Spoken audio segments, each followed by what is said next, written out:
من الشيطان الرجيم بسم الله الرحمن الرحيم إنا أوحينا إليك كما أوحينا إلى نوح والنبيين من بعده وأوحينا إلى إبراهيم وإسماعيل وإسحاق ويعقوب والأسباط وعيسى وأيوب ويونس وهارون وسليمان وآتينا داود زبورا ورسلا قد قصصناهم عليك من قبل ورسلا لم نقصصهم عليك وكلم الله موسى تكليما رسلا مبشرين ومنذرين لئلا يكون للناس على الله حجة بعد الرسل وكان الله عزيزا حكيما لكن الله يشهد بما أنزل إليك أنزله بعلمه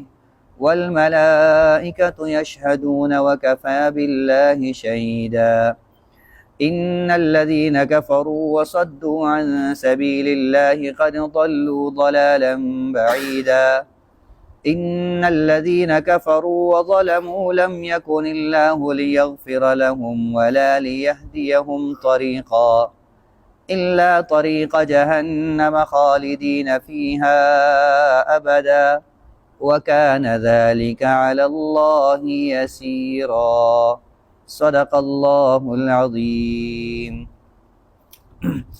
سامعین محترم، یہ ابھی گزشتہ آیت نمبر 153 میں یہود کا ایک مطالبہ تھا رسول اللہ صلی اللہ علیہ وسلم سے کہ آپ ہمارے پاس آسمانی کتاب ایسی لکھی ہوئی شکل میں آسمان سے منگوا کر لیں۔ یسألک اہل الکتاب ان تنزل علیہم کتابا من السماء۔ پھر اس سوال کے تو دو چار جوابات پیچھے بھی گزر گئے، بیچ میں یہودیوں کی چند اور خرابیاں اور ان کی بیماریاں اور ان کے جرائم اور دنیا اور آخرت کی سزاؤں کا ذکر تھا۔ آج کی ہماری آیات میں بنیادی طور پر سب سے پہلے ان کے اسی سوال کا جواب اللہ رب العزت نے خود دیا ہے، اور وہ جواب یہ کہ آپ سے اگر یہودی مطالبہ کرتے ہیں کہ ہمارے پاس کتاب آسمانی کتاب آسمان سے لکھی ہوئی شکل میں لے آئے، تو یہ تو بالکل احمقانہ سوال ہے۔ وجہ یہ ہے کہ یہ یہودی خود جن انبیاء کو مانتے ہیں، نوح علیہ السلام کو لے کر ابراہیم علیہ السلام، ایوب علیہ السلام، یونس علیہ السلام، ہارون، سلیمان علیہم الصلوات والتسلیمات، یہ چند انبیاء کے آگے نام اللہ نے ذکر فرمائے ہیں، تو ان کے پاس بھی تو پہلے وحی آئی تھی۔ وحی کا پیغام جیسے آپ کے پاس آتا ہے ان کے پاس آ گیا۔ یہ کوئی انوکھی بات تو نہیں ہے، یہ کوئی ایسی بات نہیں ہے کہ آج تک کائنات میں ہوئی نہ ہو اور ان لوگوں کو سمجھ نہیں آ رہی اس لیے یہ طرح طرح کے مطالبے کر رہے ہیں۔ تو یہ تو پہلے ہزاروں سالوں سے ہمارا یہ وحی کا سلسلہ، انبیاء کا سلسلہ چلتا آ رہا ہے، اور بہت سارے انبیاء ایسے ہیں کہ جن کو خود ہی یہودی بھی مانتے ہیں۔ تو وحی کی حقیقت اور انبیاء کو نبوت ملنے کی حقیقت وہ تو خود ان کے ہاں تصور موجود ہے، اس کے باوجود ان کا یہ سوال کرنا ظاہر بات ہے احمقانہ سوال ہے۔ اگر یہ وحی آپ کے پاس انوکھی چیز ہوتی اور ایسی بات ہوتی کہ کائنات میں آج تک کسی کے پاس نہ آئی ہوتی یا آئی ہوتی لیکن ان کو معلوم نہ ہوتا، تو پھر تو ٹھیک ہے، سوال کا چلو ایک جواز بنتا ہے کہ سیکھنے کے لیے اور علم کے لیے یہ پوچھ رہے ہیں۔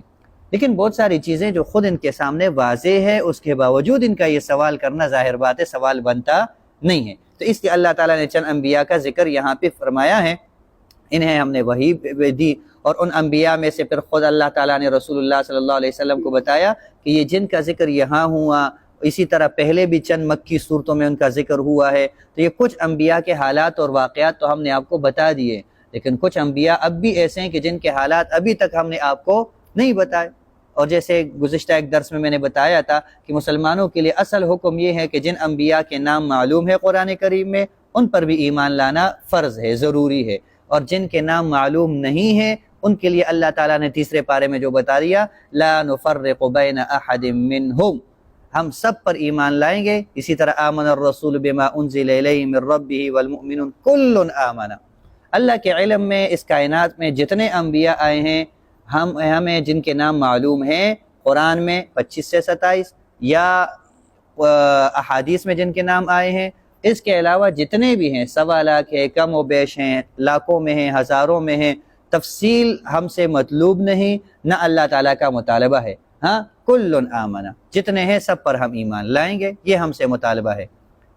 بس جو بھی نبی آیا اپنے زمانے میں برحق تھا، اللہ نے اسے جو وحی بھیجی وہ حق تھی اپنے زمانے میں، اور آخری وحی رسول اللہ صلی اللہ علیہ وسلم کے ذات اقدس پر آئی اور یہ برحق وحی ہے، ہم اسی کے فرما بردار رہیں گے، ہم سے مطالبہ یہ ہے، اور ہم سے آخرت میں اسی بارے میں پوچھا جائے گا۔ تو یہ اللہ تعالیٰ نے بنیادی طور پر چند انبیاء کا ذکر کر کے ساتھ بتا بھی دیا کہ کچھ کا تو ہم نے آپ کو ذکر قصہ سنا دیا، کچھ کے حالات ابھی تک ہم نے آپ کو نہیں بتائے، وہ اللہ کے علم میں ہیں، ہمیں بس اس پر ایمان لانا ہے۔ یہ تو ہوئی پہلی بات۔ دوسری بات جو سمجھنے کی ہے، جیسے اہل کتاب یہودی یا دیگر اہل کتاب کے جوابات اللہ تعالیٰ نے مختلف انداز میں دیے، جیسے ان کے سوالات کا ایک جواب اس انداز میں دیا کہ آپ کے یہ سوالات کوئی نئے نہیں ہیں اور آپ کے سوالات کے جوابات کوئی مشکل نہیں ہیں، آپ تھوڑا سا اگر وحی کی حقیقت کو دیکھ لو، انبیاء کی تاریخ کو دیکھ لو، سابقہ کتابوں کو دیکھ لو، آپ کو خود اپنے بہت ساری اشکالات اور بہت سارے اعتراضات کے جوابات مل جائیں گے اور آپ کی الجھنیں دور ہو جائے گی۔ جیسے اس زمانے کے اہل کتاب کے لیے اللہ تعالیٰ نے یہ جواب دیا تھا، بالکل قرآن کی روشنی میں آج بھی ہمارے مسلمانوں کے لیے اس میں یہی سبق ہے، چاہے وہ مسلمان ہو جو دین اسلام کے حوالے سے تفصیلات جاننا چاہتا ہو، چاہے وہ کوئی غیر مسلم ہو اور دین اسلام کی حقیقت جاننا چاہتا ہو، چاہے وہ کسی بھی حوالے سے مادہ پرست، عقل پرست، ملحد ہو، جو بھی ہو، لیکن اسلام کے بارے میں اگر یا جاننا چاہتا ہے یا اسلام کے بارے میں کوئی اعتراض کرنا چاہتا ہے، باوجود یہ کہ وہ اسلام کی طرف نہیں آنا چاہتا لیکن اعتراض کر رہا ہے، اس کے لیے آج بھی قرآن کریم کی یہی دعوت ہے کہ وحی کی حقیقت میں غور کر لو، وحی کے پاس آ جاؤ، آپ کی الجھنیں دور ہو جائیں گی۔ آج بھی مسلمان اگر وحی کے ساتھ جڑ جائے، اللہ کی وحی، اللہ کی کتاب کے ساتھ جڑ جائے، ان کی الجھنیں دور ہو جائیں گی۔ چاہے اسلام دشمن قوتیں کسی بھی شکل میں اسلام کے بارے میں سوالات اٹھا رہے ہیں، اور جیسے میں نے عرض کیا سوالات کی نوعیت مختلف ہوتی ہے، بعض حضرات کے سوالات ہوتے ہیں واقعی سیکھنے کے لیے، وہ سیکھنا چاہتے ہیں، وہ معلومات لینا چاہتے ہیں، اور بعض حضرات وہ تو خود یہ دعویٰ بھی کر رہے ہوتے ہیں کہ ہم نے اسلام کو بہت سٹڈی کیا، بہت مطالعہ کیا، لیکن ہمیں اسلام کے فلاں حکم پر اشکال ہے، فلاں حکم پر اعتراض ہے، یا فلاں ہم جاننا چاہتے ہیں۔ انداز اگرچہ مختلف ہوتا ہے لیکن دعویٰ ان کا اپنے خیال میں یہ ہوتا ہے کہ ہم نے اسلام کو بہت پڑھ لیا پھر بھی ہم مطمئن نہیں ہوئے۔ تو ان کے لیے بھی آج بھی قرآن کی یہی دعوت ہے کہ آپ نے در حقیقت صحیح طریقے سے اسلام کو پڑھا نہیں ہے، صحیح طریقے سے آپ نے وحی کی حقیقت کو سمجھا ہی نہیں ہے۔ آپ وحی کی حقیقت کو سمجھ جائیں، قرآن کی طرف آ جائیں، اور قرآن کی جو تفسیر احادیث مبارکہ میں صحیح طریقے سے متواتر منقول ہے، آپ اس کی طرف آ جائیں، آپ کی الجھنیں دور ہوں گی۔ یہ قرآن کریم اللہ کا معجزہ ہے، یہ قیامت تک تمام انسانیت کی رہنمائی کے لیے ہے۔ تو آج بھی اگر کسی بھی، چاہے مسلمان اسلام کی تفصیلات جاننا چاہے، چاہے کوئی بھی غیر مسلم اسلام کے بارے میں سوال اٹھانا چاہے، سوال چاہے جاننے کی نیت سے ہو، چاہے اسلام کو زیر کرنے کی نیت سے ہو اور اعتراض کرنے کی نیت سے ہو، اور دعویٰ اگرچہ اس کا یہ ہو کہ میں نے اسلام کو پورا پڑھ لیا، میں نے قرآن کو پورا پڑھ لیا، لیکن میری الجھنیں دور نہیں ہوئی اور میری تسلی نہیں ہو رہی ہے اسلام کے بارے میں، تو در حقیقت اس کو سمجھایا جائے کہ آپ ٹھیک طریقے سے ابھی تک وحی کو سمجھے ہی نہیں، آپ وحی کو ٹھیک طریقے سے پڑھے ہی نہیں۔ آپ اسلام کی حقیقت اور وحی کی حقیقت کو ٹھیک طریقے سے مخلصانہ انداز سے پڑھیں گے، ناقدانہ انداز سے بھی پڑھ لو، لیکن تڑپ ہو حق کی تلاش کی، تو آج بھی آپ کو رہنمائی مل سکتی ہے۔ بس شرط یہ ہے کہ ہم ٹھیک طریقے سے وحی کے پاس آ جائیں۔ ہم اصل میں وحی کے ساتھ، وحی کے علوم کے ساتھ، قرآن کے ساتھ جڑے نہیں ہیں، اس وجہ سے ہم الجھنوں کا شکار ہے۔ آئے روز ہماری نوجوان نسل طرح طرح کی مشکلات اور بے چینی کے شکار جیسے ہیں مختلف انداز سے، اس میں سے ایک بڑی الجھن ہماری نوجوان نسل کو مذہب کے حوالے سے ہے، اور وجہ اس کی وہی ہے بنیادی طور پر کہ ہم قرآنی تعلیمات سے دور ہیں۔ ہماری نئی نسل جو مذہب سے دور ہو رہی ہے، مذہب بیزاری پیدا ہو رہی ہے، اس کی بنیادی اور اہم وجہ ہم قرآن سے دور ہیں۔ آج بھی ہم قرآن کے پاس آ جائے، آج بھی ہم قرآن کو سمجھنا شروع کر دیں، ہماری مذہب بیزاری دور ہو جائے گی، ہماری الجھنیں دور ہو جائیں گی، لیکن مشکل یہ ہے کہ ہم قرآن کے پاس آتے نہیں۔ تو یہ پہلا انداز۔ دوسرا جو ہماری آج کی آیت میں مضمون اصل بیان ہوا ہے کہ رسولوں کے آمد کا مقصد، تو اللہ تعالیٰ نے دو ٹوک انداز میں یہ مقصد بیان فرمایا، اور کئی جگہ پہ قرآن میں بیان فرمایا کہ رسولوں کی آمد کا مقصد صرف بنیادی طور پر یہ ہے کہ جو نیکوکار ہوں گے، اللہ کی فرما برداری کرنے والے ہوں گے، انہیں جنت کی بشارتیں اور اللہ کی رضا کی بشارتیں سنانے والے ہیں، جو اللہ کی نافرمانی کرنے والے ہیں انہیں اللہ کی پکڑ، اللہ کے عذاب، جہنم اور آخرت کی خسارے اور نقصان کی سے ڈرانے والے ہیں۔ یہ رسولوں کا پیغام ایک مقصد ہے۔ دوسرا کہ قیامت والے دن پھر کوئی انسان اللہ کے سامنے یہ عذر نہ پیش کر سکے کہ میں تو آپ کا فرما بردار بن جاتا لیکن میرے پاس کوئی رہنمائی نہیں آئی تھی۔ اللہ نے فرمایا تاکہ انسانیت کا یہ عذر ختم ہو جائے، قیامت کے اندر آ کر، قیامت میں آ کر ہمارے پاس پھر یہ عذر نہ کر سکے۔ اگرچہ اصولی طور پر بھی وہ اللہ تعالیٰ سے سوال نہیں کر سکتے کیونکہ سب اللہ کی مخلوق ہے، اللہ نے عقل اور شعور دیا ہے، لیکن اس کے باوجود اللہ تعالیٰ نے انسانی عقل اور شعور کو ناکافی سمجھتے ہوئے رہنمائی کے لیے وحی بھی بھیج دی تاکہ بالکل ظاہری طور پر بھی کسی کو بھی ہمارے سامنے یہ سوال اٹھانے کا موقع نہ ہو کہ میں تو آپ کا بندہ بن جاتا، جہنم سے بچ جاتا اگر آپ میری رہنمائی کرتے۔ تو اللہ نے فرمایا ہم نے رسولوں کو بھیج دیا، وحی کو بھیج دیا، رہتی دنیا تک رہنمائی ہم نے کر دی، اب کسی کے پاس ہمارے پاس آنے کے بعد عذر کا کوئی راستہ نہیں ہوگا۔ یہ تین باتیں ہو گئی۔ چوتھا سبق جو اصل میں اس میں ہمیں ملا کہ انبیاء آئے ہیں اللہ کا پیغام پہنچانے کے لیے، مبشرین و منذرین، وہ صرف یا خوشخبری سناتے ہیں یا ڈراتے ہیں۔ پہنچانا انبیاء کا کام ہے، خوشخبری سنانا انبیاء کا کام ہے، اللہ کی نافرمانی سے، جہنم کی سزاؤں سے لوگوں کو ڈرانا انبیاء کا کام ہے، اس دین کو منوانا انبیاء کا کام نہیں ہے۔ کوئی مانتا ہے ٹھیک ہے، نہیں مانتا ٹھیک ہے، لکم دینکم ولی دین، اللہ فیصلہ کریں گے۔ منوانا، زبردستی بات منوا لینا یہ انبیاء کی ذمہ داری بھی نہیں ہے۔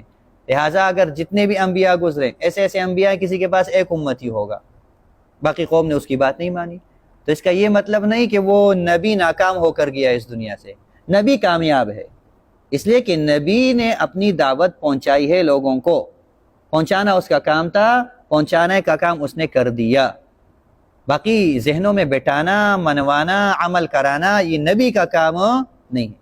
تو جب یہ نبی کا کام نہیں ہے تو کسی امتی کوئی بھی یہ ذمہ داری نہیں ہے کہ وہ لوگوں کو دین منوائے۔ ہاں دین پہنچانا امتی کی ذمہ داری ہے، منوانا ذمہ داری نہیں ہے، پہنچائے گا، اپنوں کو بھی پہنچائے گا، پرایوں کو بھی پہنچائے گا، موعظہ حسنہ کے ساتھ پہنچائے گا، ہمدردی کے ساتھ پہنچائے گا، درد دل کے ساتھ پہنچائے گا، فکر کے ساتھ پہنچائے گا۔ پہنچانا اس کی ذمہ داری ہے، اس کے لیے یہ لائحہ عمل طے کرے گا، منصوبے بنائے گا، لیکن منوانا ذمہ داری نہیں ہے۔ لہٰذا اگر کوئی ہماری بات نہیں مانتا، کسی بڑے سے بڑے عالم سے یہ سوال نہیں ہوگا کہ آپ نے اتنی بڑی لمبی تقریر کی، کسی ایک آدمی پر اثر بھی نہیں ہوا، کوئی تو اپنی نماز کی طرف ہی نہیں آیا، وہ بیچارہ کیا کر سکتا ہے؟ وہ تو صرف پہنچا سکتا ہے، اس نے پہنچا دیا، باقی لوگ مانتے تو مانے، نہیں مانتے تو یہ ان کی اپنی کمزوری ہے۔ اور اللہ تعالیٰ نے بھی فرما دیا کہ بعض اوقات اللہ تعالیٰ خود دلوں پہ پردے ڈال لیتے ہیں، جگہ جگہ قرآن کریم میں یہ مضمون بیان فرما دیا کہ ہدایت دینا نہ دینا یہ تو اللہ کے اختیار میں ہے۔ انک لا تہدی من احببت، اس سے بڑھ کر کوئی فیصلہ نہیں ہو سکتا۔ رسول اللہ صلی اللہ علیہ وسلم کو اللہ نے فرمایا جس کو ہدایت دینا آپ پسند کریں آپ اس کو ہدایت نہیں دے سکتے، نبی چاہے بھی پسند بھی کرے کہ اس کو ہدایت مل جائے، اللہ فرماتے ہیں لا تہدی، آپ ہدایت نہیں دے سکتے، ہدایت ہمارا کام ہے، ہدایت ہمارا کام ہے۔ لہٰذا کوئی بھی آدمی اپنے گھر والوں کو دین کی بات بتاتا ہے، پڑوسیوں کو بتاتا ہے، ہاں بتانا اس کی ذمہ داری ہے، اپنے اپنے دائرہ کار میں، اپنے اپنے اختیار میں ٹھیک طریقے سے، ٹھیک لائحہ عمل اور منصوبہ بندی کے تحت پہنچانے کی کوشش کریں۔ اس میں اگر کوتاہی آ رہی ہے اس کے لائحہ عمل میں، طرز عمل میں، منصوبہ بندی میں، تو ان اسباب پر غور کر کے ان کو ٹھیک کرنے کی کوشش کریں، لیکن اس کے باوجود بھی اگر کوئی نہیں مانتا تو مایوس نہ ہو، نہ یہ خود مایوس ہو، نہ کوئی اور اس کو ملامت کرے کہ آپ نے ویسے ہی اتنی دعوت کا کام کیا کسی نے مانا ہی نہیں۔ ارے بھائی یہ تو انبیاء کا بھی کام نہیں ہے کہ مانے یا نہ مانے، ہماری کیسی ہو سکتی ہے؟ تو اس میں آدمی کو خود مایوسی بھی نہیں ہوگی اور دوسروں کو یہ سبق ہے کہ اس آدمی کو ملامت بھی نہیں کرنا، نہ خود یہ اپنے آپ کو ملامت کرے نہ دوسرا اس کو ملامت کرے۔ تو یہ اصل میں 3-4 باتیں جو بنیادی طور پر اس آیت کے اندر کہ اسلام کے حوالے سے کسی بھی طریقے سے الجھن کو دور کرنا ہو تو الجھن کا پہلا اور مضبوط ترین راستہ وہی ہے، وہی کے پاس آئیں گے الجھنیں دور ہوں گی۔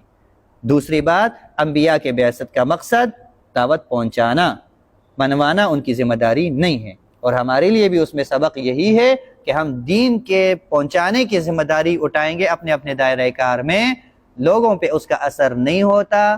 ہم اپنے طرز عمل پہ تو غور کر سکتے کہ ممکن ہے ہمارے پہنچانے میں کوتاہی ہو، لاہ عمل میں کوتاہی ہو، ٹھیک طریقے سے منصوبہ بندی ہم نے نہیں کی ہو، اس پہ غور کریں گے. اس پہ اگر ہمیں کوتاہی نہیں ہے تو ہم خود مایوس بھی نہیں ہوں گے، اور دوسروں کو بھی یہ تعلیم ہے کہ وہ اس بندے کو پھر ملامت بھی نہ کرے، کیونکہ منوانا اس کی ذمہ داری نہیں ہے، وہ اللہ کے ہاتھ میں ہے. جس کو چاہے ہدایت دے دیتا ہے، جس کے چاہے اس کے سامنے تو معجزے بھی انبیاء کے ہوتے لیکن وہ ہدایت پہ نہیں آتا. لہٰذا مایوسی کی بھی ضرورت نہیں اور دوسروں کو ملامت کی بھی ضرورت نہیں ہے. یہ چند اسباق ان آیات کے اندر ہیں. اس آیت کا ترجمہ کر لیتے ہیں. اِنَّا أَوْحَيْنَا إِلَيْكَ، اے نبی ہم نے آپ کے پاس وحی بھیجی، کما اوحینا الی نوح، بالکل اسی طرح جیسے نوح کے پاس آئی، تو کوئی انوکھی بات نہیں ہے. وَالنَّبِيِّينَ مِن بَعْدِ، اور ان کے بعد بھی انبیاء کے پاس وحی آئی. وَأَوْحَيْنَا إِلَىٰ إِبْرَاهِيمَ، ہم نے وحی بھیجی ابراہیم کے پاس، وَإِسْمَاعِيلَ وَإِسْحَاقَ وَيَعْقُوبَ، ان انبیاء علیہم الصلوات والتسلیمات کے بعد. والاسباط، اور ان کی اولادیں، یعقوب علیہ السلام سے تمام بنی اسرائیل کے انبیاء کا سلسلہ شروع ہو جاتا ہے عیسیٰ علیہ السلام تک. یہ تمام انبیاء یعقوب علیہ السلام کی اولاد میں سے ہے، جن کو بنی اسرائیل کے انبیاء کہتے ہیں. وعیسیٰ وایوب ویونس وہارون وسلیمان، یہ چند انبیاء ہیں، ان کے پاس بھی وحی آئی. وآتینا داؤد زبورا، اور اسی طرح داؤد کو بھی ہم نے زبور دی تھی، ان کی کتاب کا نام. وَرُسُلًا، اور ایسے رسول بھی بھیجے، قَدْ قَصَصْنَاهُمْ عَلَيْكَ مِن قَبْلِ، جن کے واقعات ہم نے پہلے بھی آپ کو سنائے مکے میں، مکہ مکرمہ مکی زندگی میں. وَرُسُلًا لَمْ نَقْصُصْهُمْ عَلَيْكَ، اور ایسے رسول بھی ہیں جن کے ابھی تک حالات ہم نے آپ کو نہیں سنائے. وَكَلَّمَ اللَّهُ مُوسَىٰ تَكْلِيمًا، اور ان انبیاء میں سے تو اللہ تعالیٰ نے باقاعدہ خاص طور پہ موسیٰ علیہ السلام کے ساتھ کلام بھی کیا، یہ بھی وحی کا انداز ہے. وَرُسُلًا، ایسے رسول بھی بھیجیں، مبشرین، جو خوشخبریاں سنانے والے ہیں، ومنذرین، نافرمانی سے ڈرانے والے ہیں. کیوں بھیجے رسول؟ لئلا یکون للناس، تاکہ نہ ہو لوگوں کے پاس، علی اللہ کے سامنے، حجت، کوئی حجت، کوئی عذر، بعد الرسل، انبیاء کے آ جانے کے بعد. انبیاء کے آ جانے کے بعد اب اللہ کے سامنے لوگوں کے پاس کوئی عذر باقی نہیں ہے. وکان اللہ عزیزا، اللہ تعالیٰ تو غالب ہے. وہ انبیاء نہ بھیجے پھر بھی لوگوں سے سوال کرے، غالب ہے، سوال کر سکتے ہیں. حکیمہ، لیکن بڑے حکیم ذات ہے، انبیاء کو بھیج کر اتمام حجت کر کے اس کے بعد پوچھیں گے. اللہ کی ذات بڑی حکیم ذات ہے. لیکن اللہ یشہد، ہاں یہ بھی بڑی تسلی ہے، اللہ تعالیٰ شاہد ہے، گواہی دے رہے ہیں، بما انزل الیک، اے نبی جو آپ کے پاس آئے. اور جس چیز کی گواہی اللہ نے دے دی، باقی پوری دنیا اگر نہ مانے تو کوئی پریشانی کی بات نہیں ہے. وَأَنزَلَهُ بِعِلْمِ، اور اللہ تعالیٰ نے اس وحی کو نازل کیا اپنے پورے علمی کمال کے ساتھ، اس میں کوئی کمی نہیں ہے، علمی کمال کے ساتھ. اللہ کا کامل علم اس پر شاہد ہے. اس سے بڑی تسلی کیا ہوگی جو آپ کے پاس اتنا بڑا خزانہ آ گیا ہے. وَالْمَلَائِكَةُ يَشْهَدُونَ، اور فرشتے بھی گواہی دیتے ہیں کہ یہ حق ہے. وَكَفَى بِاللَّهِ شَهِيدًا، اور اصلاً تو گواہی کے لیے اللہ ہی کافی ہے، اسی کی گواہی سب پر حاوی ہے. ان الذين كفروا وصدوا، لیکن وہ لوگ جو کافر ہیں، وصدوا عن سبیل اللہ، اور اللہ کے راستے سے لوگوں کو روکتے ہیں، لوگوں کے دلوں میں شکوک اور شبہات ڈال کر وحی سے، پیغمبر سے، اسلام سے دور کرتے ہیں. قد ضلوا ضلالا بعیدا، وہ گمراہی میں بہت آگے نکل گئے، کیونکہ خود بھی گمراہ اور دوسروں کو بھی اپنے ساتھ گمراہ کر رہے ہیں، بہت آگے نکل گئے. لیکن اللہ فرماتے ہیں ان الذين كفروا، جنہوں نے کفر کیا، وظلموا، اور پھر لوگوں پر ظلم بھی کر رہے ہیں، لم یکن اللہ لیغفر لهم، قیامت میں اللہ تعالیٰ ان کو بالکل نہیں بخشیں گے. ولا لیہدیہم طریقا، اور نہیں انہیں کوئی اور راستہ دکھائیں گے، الا طریق جہنم، سوائے جہنم کے راستے کے، کیونکہ کفر پہ مرے ہیں. خالدین فیہا ابدا، اس میں ہمیشہ کے لیے رہیں گے جہنم میں. وکان ذلک علی اللہ یسیرا، اور یہ سب کام کرنا اللہ کے لیے بڑا آسان ہے. انسانیت کو جہنم میں بھیج دے، اللہ کو کسی سے پرمیشن لینے کی ضرورت نہیں، اور کسی لمبے اہتمام کرنے کی بھی ضرورت. یسیرا، یہ سب فیصلہ کرنا اللہ پر نہایت آسان ہے. تو فیصلہ کرنے والی ذات اللہ ہے. انبیاء بھی فیصلہ نہیں کر سکتے کس کو جہنم میں ڈالنا ہے، کسی کو جنت میں ڈالنا ہے. تو سبق ہمارے لیے بھی ہے کہ ہم کسی کے جنتی یا جہنمی ہونے کا بھی فیصلہ نہیں کر سکتے.